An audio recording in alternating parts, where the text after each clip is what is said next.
tuviste compasión, me guiaste a la cruz y contemplé tu gran bondad, sufriste tú por mí, al tu morir en mi lugar, tu gracia recibí. Serie de sermones es el mismo que empezamos, que era la obra salvadora de Dios que nunca debemos olvidar. Leemos entonces Efesios capítulo 2, versículo 1 al 10, síganme con la lectura, dice: y Él os dio vida a vosotros cuando estaban muertos en vuestros delitos y pecados, en los cuales anduviste en otro tiempo, siguiendo la corriente de este mundo, conforme al príncipe de la potestad del aire, el espíritu que ahora opera en los hijos de desobediencia, entre los cuales también todos nosotros vivimos en otro tiempo, en los deseos de nuestra carne, haciendo la voluntad de la carne y de los pensamientos, y éramos por naturaleza hijos de ira, lo mismo que los demás. Pero Dios, que es rico en misericordia por su gran amor con que nos amó, aun estando nosotros muertos en pecado, nos dio vida juntamente con Cristo. Por gracia sois salvos. Y juntamente con Él nos resucitó, y asimismo nos hizo sentar en los lugares celestiales con Cristo Jesús, para mostrar en los siglos venideros las abundantes riquezas de su gracia en su bondad para con nosotros en Cristo Jesús. Porque por gracia sois salvos por medio de la fe, y esto no es de ustedes, pues es un don de Dios, no por obras para que nadie se gloríe, porque somos hechura suya, creados en Cristo Jesús para buenas obras, las cuales Dios preparó de antemano para que anduviésemos en ellas. Luego de haber visto el sermón pasado, la primera parte de este sermón final de la serie, hoy vamos a ver la segunda parte y con la misma idea expresada en el sermón anterior. ¿Se acuerdan? La idea que habíamos expresado la semana pasada era que la obra de salvación divina produce cambios evidentes en nuestra vida. La obra de salvación divina produce cambios evidentes en nuestra vida. La pregunta era, ¿qué cambios produce? Bueno, el texto nos muestra 3 tipos de cambios que produce, del cual hoy veremos 2. La semana pasada, ¿se acuerdan que vimos el primero, que es que destruye nuestro orgullo? Sobre eso estaba basado el versículo 8 y el versículo 9. Y ¿se acuerdan que dijimos que hay apelativos que Pablo utiliza acá para poder dar la explicación de esto que él está hablando, para justificar lo que él está hablando? Y vamos a ver entonces hoy las 2 siguientes formas de estos cambios que se ven evidentes en nuestras vidas. Y el primero que vamos a ver hoy es el siguiente. De los 2 que vamos a ver hoy, el cambio que produce la obra de salvación divina es que nos forma para buenas obras. Lo que encontramos en primer lugar en el versículo 10 es la aclaración del apóstol exclamando que somos, ¿qué dice el texto? Somos hechura suya. ¿Qué significa esto de que somos su hechura? Una palabra media rara, ¿no? Por lo general nunca decimos nosotros somos la hechura, o una palabra no muy utilizada. Hechura suya quiere decir que la salvación es una obra de nueva creación que solo Dios puede hacer y hace. Te lo repito, hechura suya significa que quiere decir que la salvación es una obra de nueva creación que solo Dios puede hacer y que solamente Él hace. Se debe hablar de creación, ya que no se trata de una reparación de la vieja naturaleza, sino de la dotación de una nueva, en el nuevo nacimiento que se produce en Cristo Jesús, en nuestra unión con Él. ¿Se acuerdan que hemos hablado ya varias veces en esta serie de sermones de la teología, la doctrina de la unión con Cristo, y a través hemos visto realmente las aplicaciones que tiene? ¿Se acuerdan? Por medio de nuestra unión con Cristo recibimos vida, por medio de nuestra unión con Cristo hemos recibido bendiciones de parte del Señor, por medio de nuestra unión con Cristo estamos sentados en lugares celestiales juntamente con Él, y por medio de nuestra unión con Cristo es que hemos nacido a esta nueva vida. Mirá qué importante que entender la idea de nuestra unión con Cristo. Es una creación porque el hombre no puede hacer nada para conseguirlo, como tampoco puede hacer personalmente nada en el nacimiento natural. En tu nacimiento natural, cuando estabas en la panza de tu mamá, no hiciste nada. Llegó el tiempo cuando tenía que ocurrir, llegaron la semana que correspondía, el organismo de tu mamá empezó a tener esas contracciones necesarias y no vamos a entrar en más detalle, pero sí entendemos que fue algo que nosotros no hicimos nada. Lo único que hicimos fue dejar que alguien nos sacara. Vinimos a la vida no por un esfuerzo personal nuestro, sino a partir de una obra que otro hizo en nosotros. Llámese nuestra mamá, llámese la partera o el partero o el ginecólogo. Así en un sentido es la obra que Dios hizo en nuestra vida. No fuimos nosotros, ha sido Él el que nos trajo esta nueva vida. ¿Amén? Los creyentes somos renacidos, creados por Dios en Jesucristo. Primera de Pedro dice al respecto: bendito el Dios y Padre de nuestro Señor Jesucristo, que según su grande misericordia nos hizo renacer. El Padre nos hizo renacer en Jesucristo, para una esperanza viva por la resurrección de Jesucristo de los muertos, siendo renacidos no de simiente corruptible, sino de incorruptible, por la palabra de Dios que vive y permanece para siempre. ¿Qué quiere decir todo lo que está diciendo acá Pedro? Bueno, claramente eso. La predicación del Evangelio y la obra de Dios en nuestra vida hizo que ahora renaciéramos y que viviéramos en esta nueva vida. Ha sido una obra que Dios hizo. ¿Está bien? No hemos nacido a esta nueva vida debido a una simiente de hombre. Eso fue nuestro nacimiento natural. En esta nueva naturaleza ha sido la simiente divina que se ha plantado en nosotros y que generó en nosotros esta nueva naturaleza. Explica Samuel Pérez Millo al respecto. Se trata pues del nuevo ser y criatura del cristiano, una realidad nueva, una regeneración. ¿Se acuerdan cuando Jesús habla con Nicodemo? ¿Qué le dice? Nicodemo, de cierto te digo que tenés que nacer de nuevo. ¿Se acuerdan?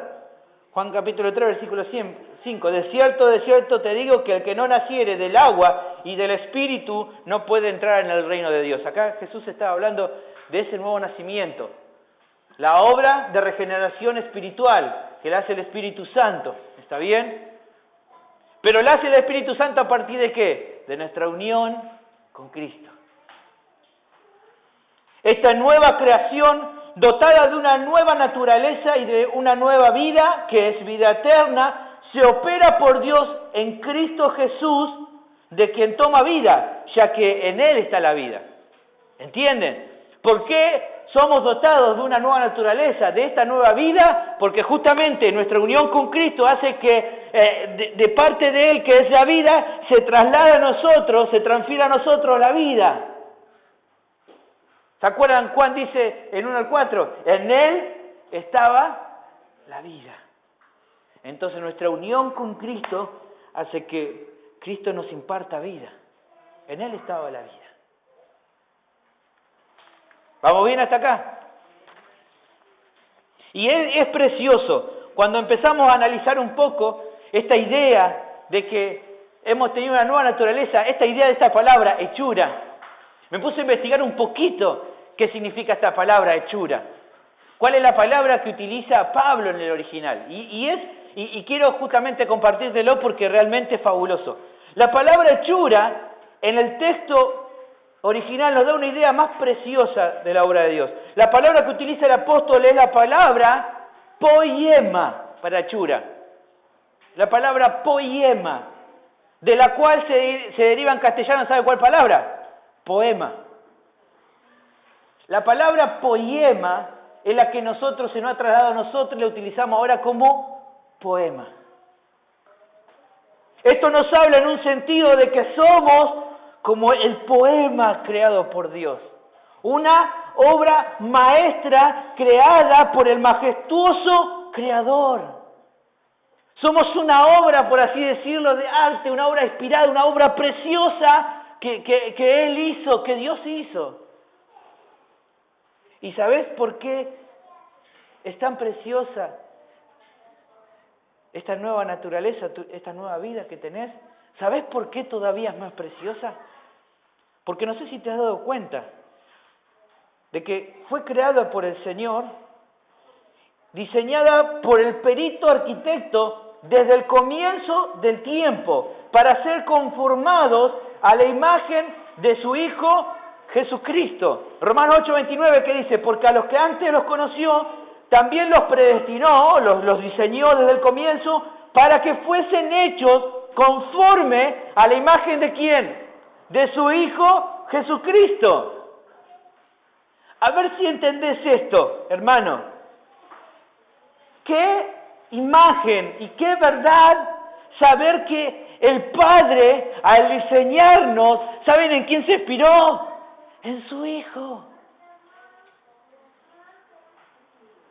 Cuando Él diseñó y pensó en crearte en esta nueva vida que Él te dio, Él dijo, los voy a hacer como lo más precioso que pueda existir. ¿Y qué era lo más precioso que pudo existir? Su Hijo Jesucristo. El Padre ve al Hijo y dice, yo voy a formar a este pueblo a la imagen del ser más precioso que es mi Hijo Jesucristo. Y mi trabajo, la obra que ya hemos hablado en otra época, ¿qué es? Es trabajar en nosotros hasta conformarnos completamente a la imagen de su Hijo. Hermano, mirá si es preciosa esta nueva vida que tenés. Vos te mirás al espejo y decís, sigo siendo el mismo gordito de siempre, pero hermano, es precioso lo que Él hizo con tu vida. Es hermoso. Esa obra transformadora espiritual, esa obra que compone todo tu ser, será un día inspirada en la imagen del Hijo Jesucristo. ¿Vamos bien hasta acá? Y en este segundo apelativo de los textos que estamos observando, encontramos la base de la primera declaración de Pablo. Él ya nos ha determinado ¿qué cosa? Que somos su creación. Nosotros no tuvimos nada que ver en eso, fue algo que Él hizo, que lo hizo diseñado y pensado a que seamos a la imagen de su Hijo Jesucristo. Y pensando justamente en esta base, en este apelativo de que Él hace ahora la explicación. Él dice, somos su obra, creados ¿para qué? Para buenas obras. Hemos observado ya en anteriores sermones que las obras justas son rechazadas e insuficientes para alcanzar mérito en nuestra salvación. Eso ya lo hemos dejado en claro, ¿se acuerdan? Las obras, nuestras obras humanas, nuestros frutos, todas las cosas buenas que hagamos, todas las buenas actitudes, todo eso no sirven y no ayudan en ninguna manera a hacer un mérito para nuestra salvación. ¿Está bien? Eso ya hemos dejado en claro, que es todo por gracia. Pero lo que el texto nos está explicando es que el mismo poder que nos ha creado en Cristo Jesús también nos capacita para ahora realizar las buenas obras para las cuales nos ha redimido. La obra que Dios hizo en tu vida y en la mía es que Él nos creó para buenas obras. O para decirlo de otra manera, Él nos salvó no por buenas obras, sino para buenas obras. Él te diseñó así. Al crearte en Cristo Jesús, te creó justamente con una nueva naturaleza parecida a la de Él. Y ahora vamos a hablar un poquito más al respecto, pero quiero que arranque con esta idea. En el diseño del Padre estuvo crearnos para que viviéramos en buenas obras, para que llevemos fruto. ¿Por qué? Porque al realizar las buenas obras, al que haya en tu vida buenos frutos, y después mover un poquito más esta idea de buenos frutos y las obras que en realidad en un sentido es lo mismo, el punto que quiero llevarte es el siguiente. En todas estas obras que vos podés realizar, que ya hemos dicho que no son para que Dios nos salve, sí son para que el Padre reciba la gloria. Los buenos frutos que hay en tu vida tienen el cometido de que el Padre, de que Dios reciba gloria. Jesús lo aclara y dice, en esto es glorificado mi Padre, en que lleven mucho fruto y que sean así mis discípulos. Jesús dice eso. Mi Padre va a ser glorificado cuando ustedes cumplan con la función, con el propósito para el cual fueron creados. Fueron creados para llevar buenos frutos. Y al ustedes llevar esos buenos frutos, vivir esa nueva vida para la que fueron creados, entonces el Padre es glorificado.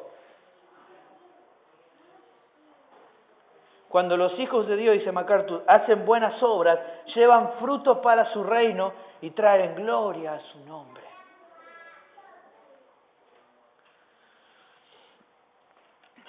Y en esta conformación nueva que hemos recibido, ahora sus mandamientos ya no son imposibles de realizar, porque Dios nos ha dotado de una naturaleza inclinada hacia la justicia. Fíjate la comparación que utiliza en Deuteronomio capítulo 30. Escuchalo, mirá que te lo voy a decir para que vos puedas entenderlo. Dice, primeramente, el versículo 6 dice, y acá habla de esta nueva naturaleza, de esta transformación. Dice, y circuncidará Jehová tu Dios tu corazón y el corazón de tu descendencia para que ames a Jehová tu Dios con todo tu corazón y con toda tu alma a fin de que vivas. ¿Qué va a hacer? ¿Quién es el que hace la obra? Dios. Dios transforma tu corazón para que entonces ahora lo ames.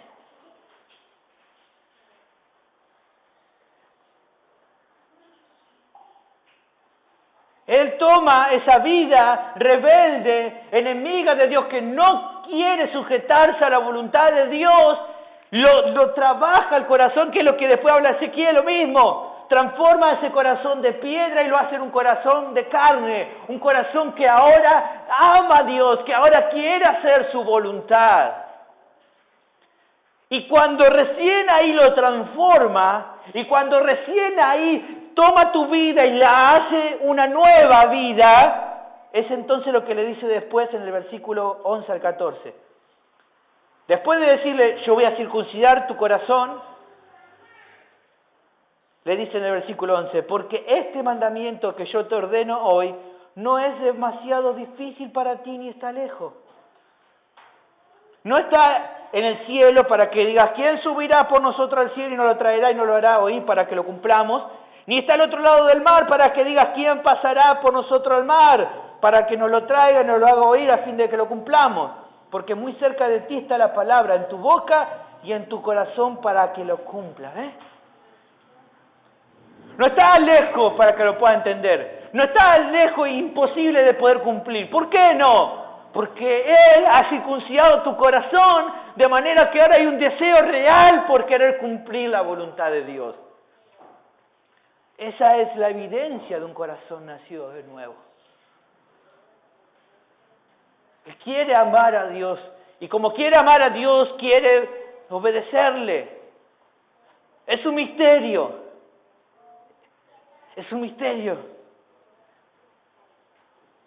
Porque decimos, bueno, pero ¿quién es el que obedece? Yo soy el que obedezco, sí, pero motivado ¿por qué? Por una obra que Dios hizo en tu vida. Y tal vez no entendemos, pero ¿hasta qué punto soy yo y hasta qué punto es Dios?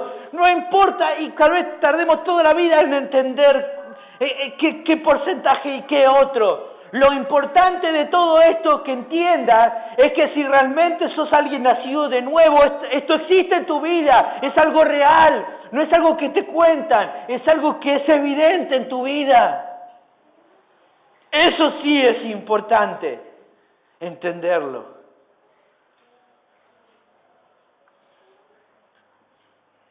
Y tanto la circuncisión como el bautismo hoy en día en la iglesia son esos símbolos de la obra regenerativa de Dios en nuestra vida. Ambas cosas muestran que en Israel la circuncisión, ¿qué era? Era un símbolo, una muestra de ¿qué? De un corazón, de un pueblo que había sido transformado, que había sido separado y que había sido ahora puesto para amar a Dios, para vivir para Él. Luego los judíos lo malinterpretaron y pensaron de que era la circuncisión los que lo mandaba al cielo, y no. Y qué loco que hoy en este tiempo haya iglesia evangélica que dicen que el bautismo es lo que los lleva al cielo. Vuelven a repetir el mismo error que los judíos. Cuando una cosa y otra simplemente muestran ¿qué? El cambio que Dios operó.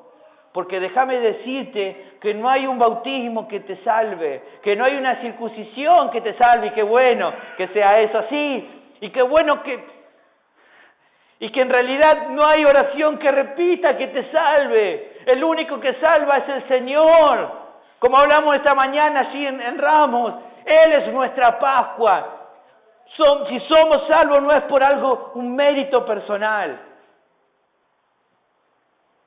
Cuando el pueblo de Israel estaba en Egipto y llegó la última de las plagas, la más terrible de todas, la realidad es que cuando el ángel pasaba y no mataba en una casa, no era por lo que los habitantes estaban dentro de ella, sino que ¿qué veía el ángel? La sangre. ¿Qué fue lo que lo salvó? La sangre. ¿Qué fue lo que nos ha salvado? Su sangre.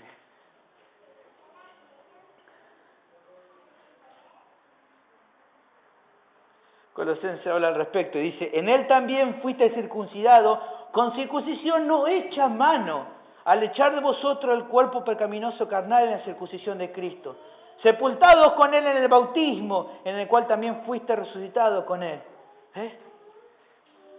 La circuncisión, el bautismo, muestra de qué? De esa obra que Dios hizo en nuestras vidas. Amén. Es entonces de esta manera que al crearnos para buenas obras, Cristo no solo es quien nos capacita para estas obras, sino que también es nuestro ejemplo a seguir, aquel a quien imitamos, al que seguimos en sus pisadas. Al haber hecho esta unión con Él, su naturaleza, su vida es transferida a nuestra vida. Por lo tanto, así como Hechos 10:38 dice, como Dios ungió con el Espíritu Santo y con poder a Jesús de Nazaret, y como éste anduvo haciendo bienes, entonces ahora nosotros también hacemos bienes. ¿Por qué? Porque Cristo nos ha transferido esa vida a nuestra vida. Y no solamente ha hecho eso, sino que también Él es nuestro modelo de cómo tenemos que andar. Él es nuestro modelo perfecto. A Él es que buscamos todos los días imitar. Pablo va a decirle, sean imitadores de mí, pero como yo soy de Cristo. Y otra parte voy a decir, sean imitadores de Cristo. Él es nuestro modelo, Él es nuestro ejemplo, es seguir sus pisadas.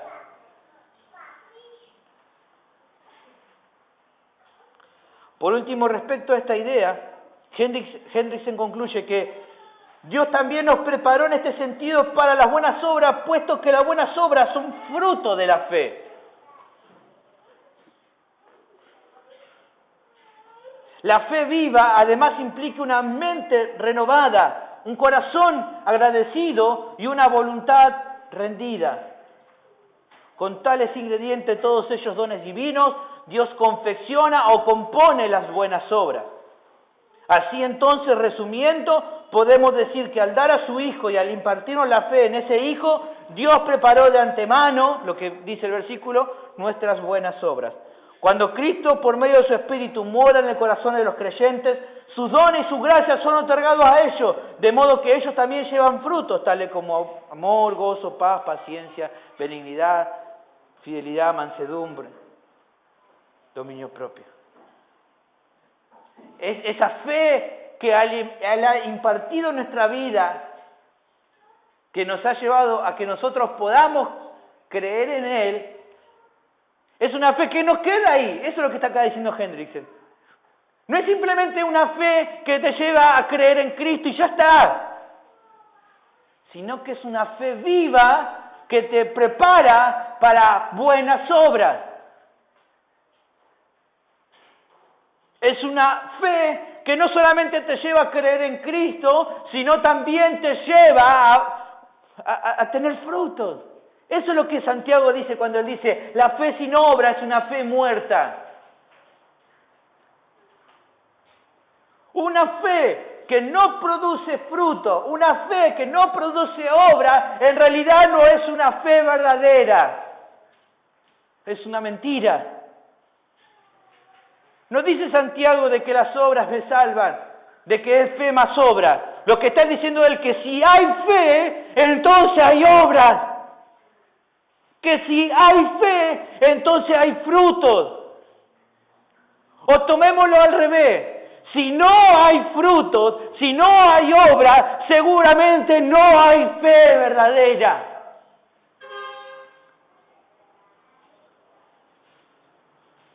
Si mi vida no se ven frutos verdaderos, entonces quiere decir que seguramente mi fe es una fe vana, una fe humana, una fe incierta, pero no la fe que salva, porque la fe que salva indefectiblemente te lleva a buenas obras, a buenos frutos.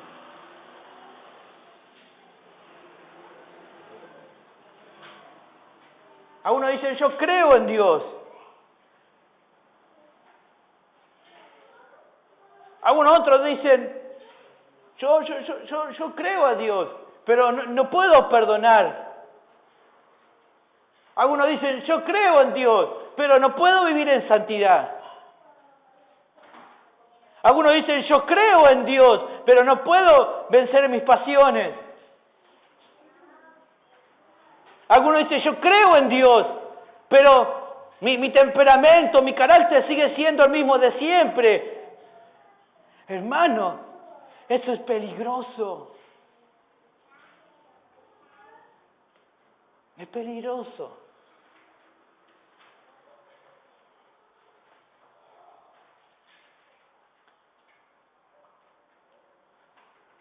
La buena semilla produce fruto.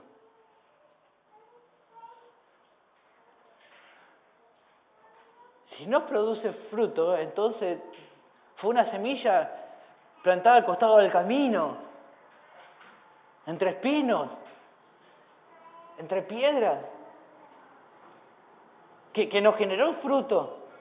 Pero si fue una semilla real, entonces tiene que llevar fruto.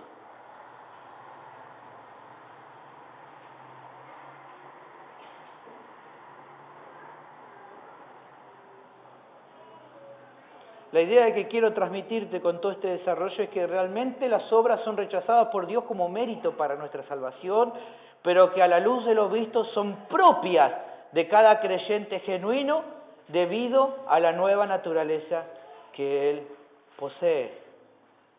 Pero aún más, el concepto se amplía en entender que dichas obras no solo son propias, como si fuera algo que queda en la teoría, sino, como vamos a ver lo que sigue, son esperables y en evidente desarrollo.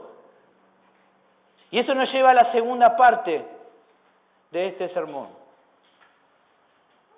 Somos hechura suya, creados en Cristo Jesús, dijimos, para buenas obras, las cuales Él preparó de antemano, y ahí viene la segunda parte, para que anduviésemos en ella.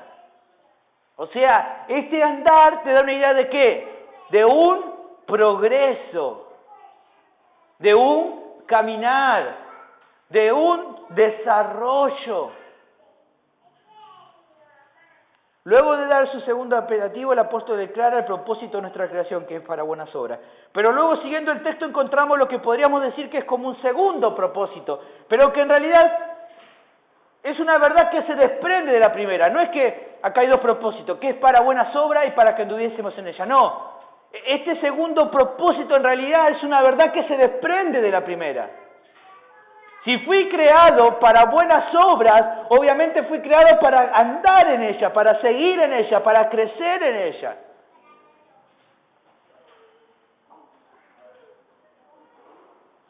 El texto nos dice entonces que la has preparado de antemano para andar en ella. ¿Qué significa esto? La idea de andar en el sentido original que se utiliza acá es la palabra peripateo, que es la idea de un caminar en rectitud, en observancia diaria de los mandamientos dados por Dios.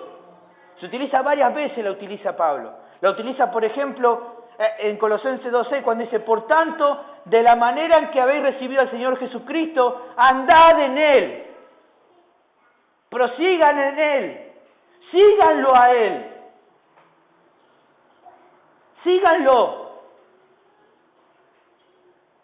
¿Lo conocieron? Bueno, ahora lo tienen que seguir.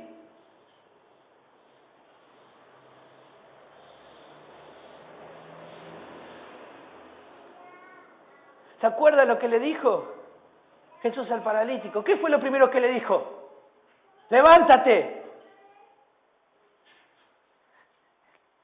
¡Levántate! Símbolo de la nueva vida. ¿Pero qué le dijo ahora? Anda. Levántate y anda.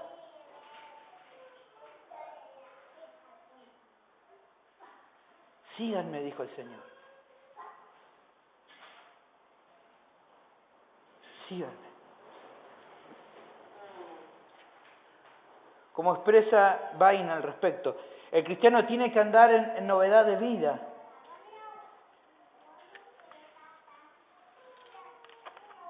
Romanos 6:4 dice, porque somos sepultados juntamente con Él para muerte por el bautismo, a fin de que como Cristo resucitó de los muertos por la gloria del Padre, así también nosotros andemos, peripateo, en nueva vida. Conforme al Espíritu, Romanos 8:4, para que la justicia de la ley se cumpliese en nosotros, que no andamos conforme a la carne, sino que andamos, peripateo, conforme al Espíritu. Honradamente, por la fe. 2 Corintios 5:7, por la fe, porque por fe andamos. En buenas obras, Efesios 2:10, que es el texto que leímos, y en amor, Efesios 5:2. Y andad en amor, como también Cristo nos amó. ¿Ves? Como Él hizo, ahora ustedes tienen que hacer. Anden en la misma forma que Él anduvo.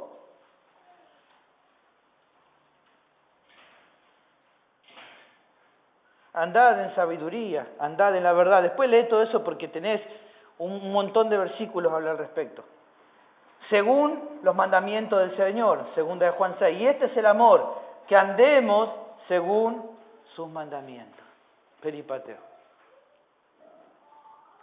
O sea que, aunque las obras han sido divinamente preparadas, son al mismo tiempo responsabilidad de los creyentes el realizarlas. Estas dos verdades no pueden ser separadas.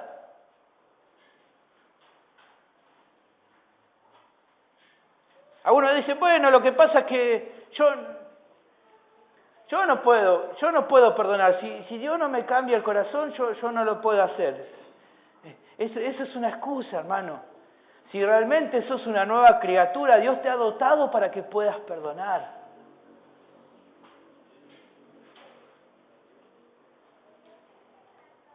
Si Dios te ha hecho una nueva criatura, Él no va a amar por vos. Sos vos el que tenés que amar. Sos vos el que tenés que perdonar. Sos vos el que tenés que caminar en obediencia. ¿Para llevarte la gloria? No. Como una evidencia clara de la nueva transformación, sí.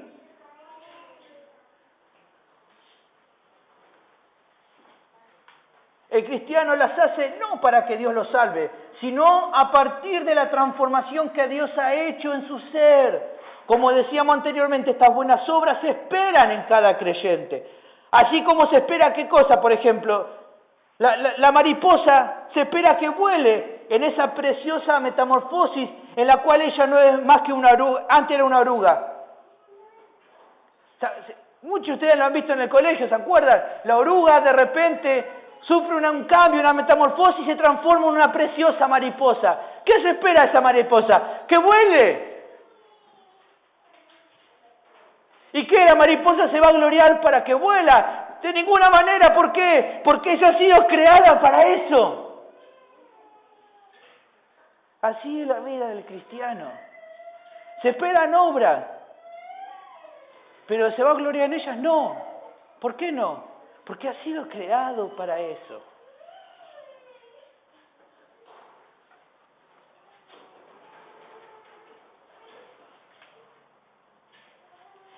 Y para ir cerrando, me gustaría observar dos cuestiones más al respecto de esta idea, que tienen que ver estrechamente con lo que estamos hablando. No solo se espera a nosotros una manifestación de estas obras, que son los frutos de esta nueva naturaleza que tenemos, sino un desarrollo de las mismas, de ahí la idea de también de andar en ellas. Cuando Cristo habla al respecto, explica que al estar unidos vitalmente a Él, el propósito del Padre, que es el labrador, es que demos mucho fruto, lo que hablamos hace un ratito, ¿se acuerdan? Juan 15:2. Todo pámpano que en mí no lleva fruto lo quitará. Y todo aquel que lleva fruto, o sea, una nueva naturaleza, lo va a limpiar. ¿Para qué? Para que lleve más fruto. Porque si nos ponemos a pensar, es así. ¿Qué labrador conocés vos que no desea que su plantío crezca, que dé cada día más y mejores frutos? ¿Qué es lo que hace el labrador? Trabaja la tierra, la prepara, planta, la riega, la cuida, la limpia. ¿Qué está esperando él? ¿Qué está esperando? Que dé fruto. A las primeras ciega, sabe que va a dar poco, pero a medida que la planta se va formando más, son más frutos y mejores. Y Él la va a cuidar. Así es el Señor con nosotros, hermanos. Así Dios desea que nosotros como plantío suyo demos cada vez más excelentes frutos, o sea, andar cada vez en obras más excelentes para su gloria. Isaías 60 dice, y tu pueblo, todos ellos serán justos, para siempre heredarán la tierra, y Dios dice, renuevos de mi plantío, obras de mis manos para glorificarme. Somos su plantío. Y en Isaías 61 dice, a ordenar que a los afligidos de Sión se le dé gloria en lugar de ceniza, óleo de gozo en lugar de luto, manto de alegría en lugar del espíritu angustiado, y serán llamados árboles de justicia, plantío de Jehová, para gloria suya. Es para su gloria que lo hace.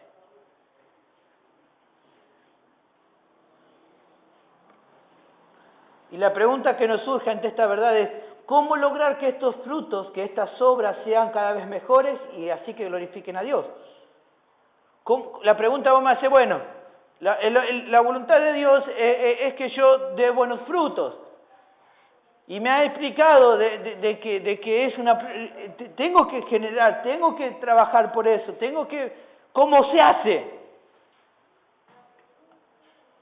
Bueno, pues para que esto ocurra en nuestra vida, la palabra nos dice que necesariamente, y vuelvo a recalcarte, necesariamente debemos despojarnos de las obras del viejo hombre, que tiene más que ver con lo que era nuestra antigua naturaleza caída y que se ponen de manifiesto en las obras de la carne. Gálatas capítulo 5 habla al respecto. Para ahora vestirnos del nuevo hombre que se va renovando conforme a la imagen del que lo creó. Colosenses, Pablo dice, no mintáis los unos a los otros, habiéndoos despojado del viejo hombre con sus hechos, y revestido del nuevo, el cual conforme a la imagen del que lo creó, se va renovando hasta el conocimiento pleno.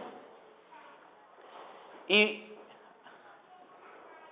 como se expresa nuevamente Samuel Pérez Millo, dice, la condición para poder llevar a cabo este propósito divino en el camino de las buenas obras conforme a Jesucristo, no es otro, y quiero que preste atención a esto.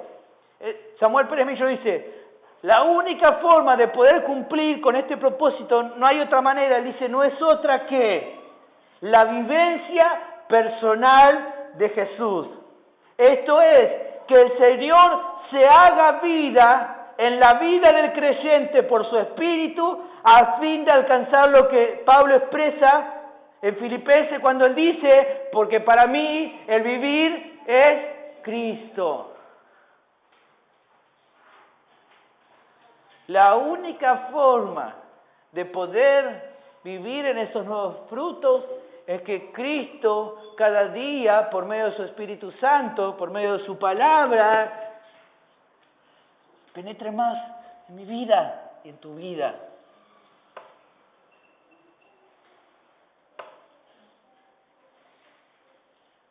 Algunos dicen, ¿qué tanto hace falta conocer sobre los atributos de Dios? Hace mucha falta. Tenemos que conocerle. Tenemos que conocerle. Hermanos, necesariamente tenemos que conocerle. Pero no simplemente en una lectura y decir, bueno, ahora yo entendí esto. Realmente el creyente necesita vivirlo en su vida. Necesita experimentar.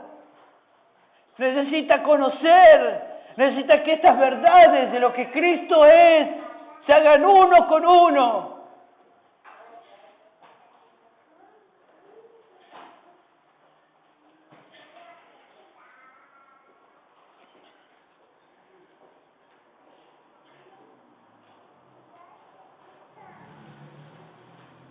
Y en eso ya no actúa el pastor. En eso ya no actúa el hermano Isaías que te enseña, tu discipulador, las hermanas que te están enseñando. Todo eso te lo vamos a enseñar, te vamos a explicar, pero la realidad es que vos tenés que procurar. Es tu trato personal con el Señor. Es tomar toda esta verdad y decirle, Señor, por favor, quiero conocerte por medio de tu verdad.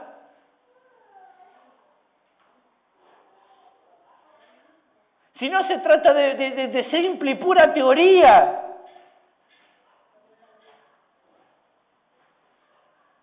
Necesitas conocerle, hermano.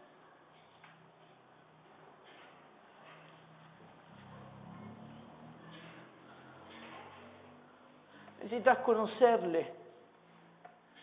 Ahí está el punto.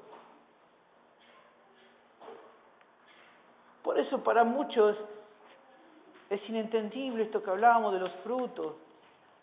Por eso tenemos miles y miles de creyentes, de personas, hasta podemos decirle creyentes, porque ellos dicen que creen en Dios.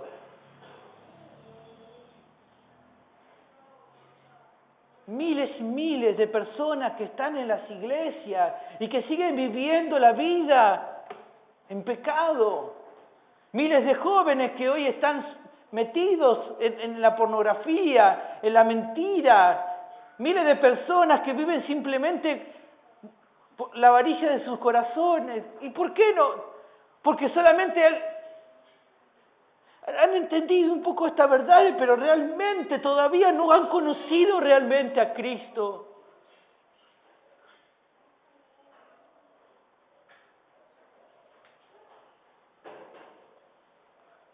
No lo han conocido. Pablo está diciendo, para mí el vivir es Cristo.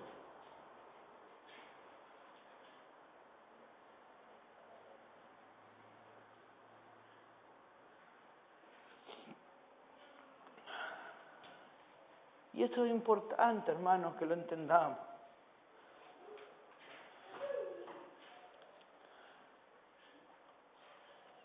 La decadencia del Evangelio en nuestro país se debe a que hay muchas personas que profesan ser cristianos pero no conocen a Cristo.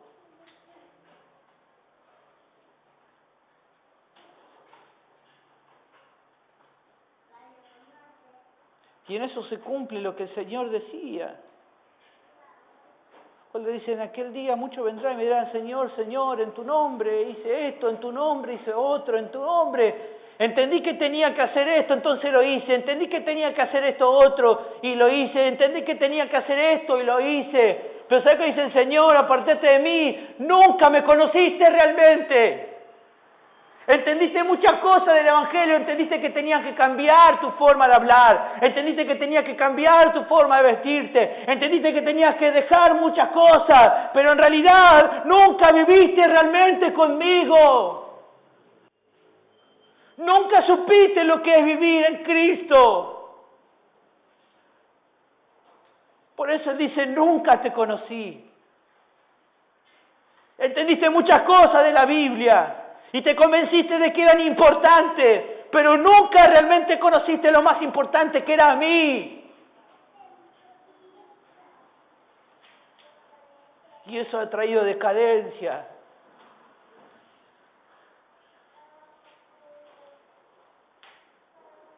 Y lo digo con dolor, he crecido en la iglesia donde éramos montones de jóvenes, la mayoría hoy en decadencia, lejos del Señor. Éramos un montón que servíamos a Dios, íbamos a la campaña y trabajábamos y cantábamos y hacíamos un montón de cosas lindas. Pero hoy están lejos de Dios, rezongando del Evangelio. Muchos de ellos se han casado y se han separado.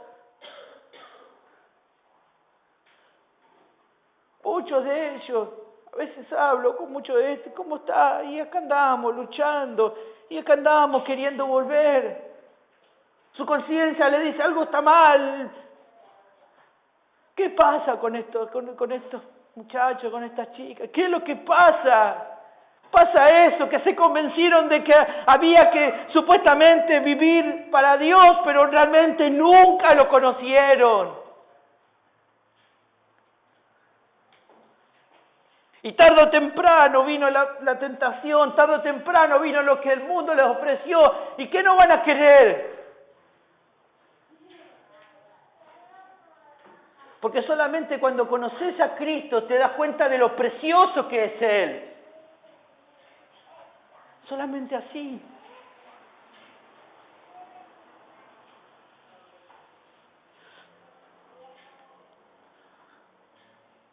Por eso mi deseo, hermanos, no es que crezcamos en número. De eso está lleno acá. Toda la matanza está llena de congregaciones que crecen en número rápido. Pero esa no es la situación. El problema es, ¿son creyentes reales? ¿Son cristianos verdaderos? ¿Son aquellos que han nacido de nuevo?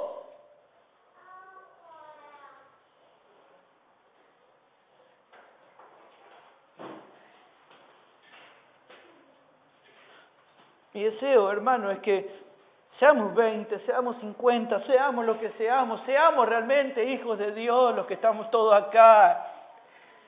¿De qué me sirve que vengan más si van a venir y no lo van a conocer al Señor?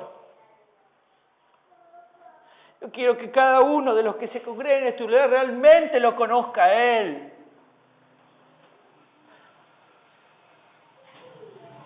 Eso es lo que deseo.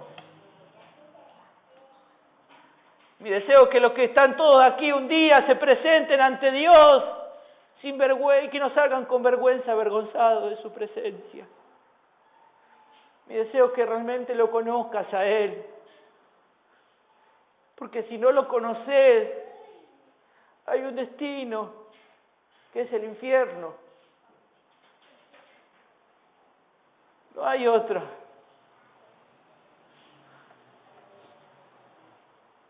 No hay medias tintas, o lo conocé o no lo conocé. ¿Y cómo sé si lo conozco? Hay frutos.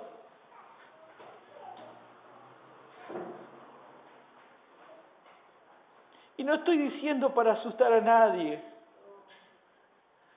Lo que te estoy diciendo es que nuestro Dios es bueno porque hoy te da una posibilidad nuevamente para que lo conozcas. Para que hoy lo conozcas.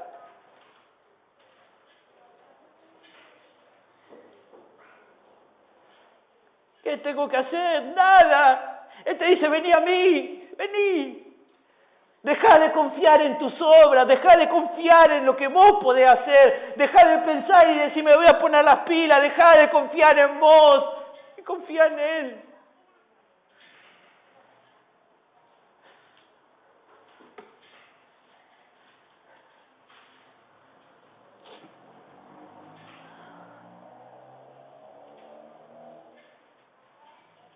Oh Señor, ayúdanos.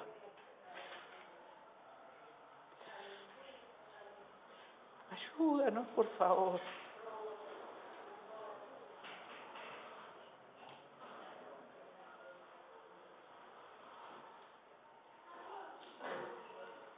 Sé que a veces entramos en la duda y decimos, pero veo mis obras y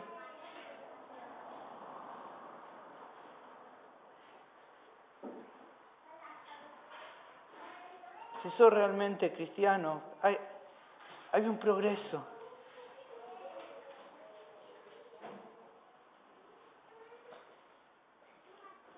Voy a saltear toda esta parte, después léelo tranquilo en tu casa. Solamente quiero ver el final. MacArthur dice, la salvación no viene como resultado de conocer acerca de la verdad de Jesucristo, sino de conocer de manera íntima a Cristo mismo. El hecho de que seamos vivificados en Cristo es una realidad gracias al poder infinito de Dios que obra conforme a su amor y misericordia. Y te voy a leer un relato que él deja, no lo lees ahí para prestarme atención porque si no le perdé la gracia. Dice así, cierto actor famoso, dice MacArthur, fue en una ocasión el invitado de honor en una reunión social donde recibió muchas peticiones para que recitara partes favoritas de diversas obras literarias. En otra época era normal que los actores recitaran obras, ¿no? Entonces le empiezan todos a pedir, recitá tal obra, recitá tal otra. Pero dice que de repente un predicador anciano que se encontraba en esta reunión le solicita al actor que declamara el Salmo 23. Jehová mis pastor y nada me faltará. El actor accedió, solamente con una condición, que una vez que él lo hiciera, después también el predicador este ancianito también lo recitara. Él dijo, yo lo voy a recitar el Salmo 23, pero cuando yo termine, quiero que vos también lo hagas. Bueno, el predicador este anciano dijo, está bien, lo voy a hacer. La declamación del actor tuvo bella entonación y énfasis dramático, por lo que recibió un aplauso prolongado. Todos le aplaudieron. Qué bien que lo recitaste. Luego lo hizo el predicador. Y la voz del predicador era tosca y irregular a causa de sus muchos años de predicación. Y su pronunciación era todo menos pulcra. Pero cuando terminó, no había ni un ojo sin lágrimas en todo el recinto. Todos terminaron llorando una vez que terminó el predicador. Cuando alguien preguntó al actor ¿qué había hecho la diferencia? Le preguntaron al actor, cuando vos lo leíste todos te aplaudieron, cuando el predicador lo leyó todos lloraron. Y le preguntaron, ¿cuál fue la diferencia? El actor le dijo, yo conozco el Salmo, pero el predicador conoce al pastor.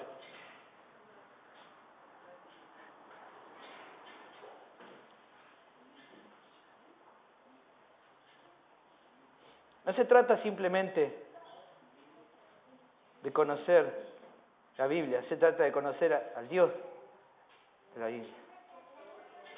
Se trata de conocer No solo de recitar Jehová mi pastor, sino de conocer realmente a ese pastor. En todas estas afirmaciones que descansa una de las citas bíblicas que más me habla y que más me humilla y que más me anima, que me fortalece en situaciones difíciles y que expresa el pensamiento paulino y que en realidad es el pensamiento de Dios y que nos habla hoy a cada uno de nosotros. Con Cristo estoy juntamente crucificado y ya no vivo yo, mas vive Cristo en mí. Y lo que ahora vivo en la carne, lo vivo en la fe del Hijo de Dios, el cual me amó y se entregó a sí mismo por mí.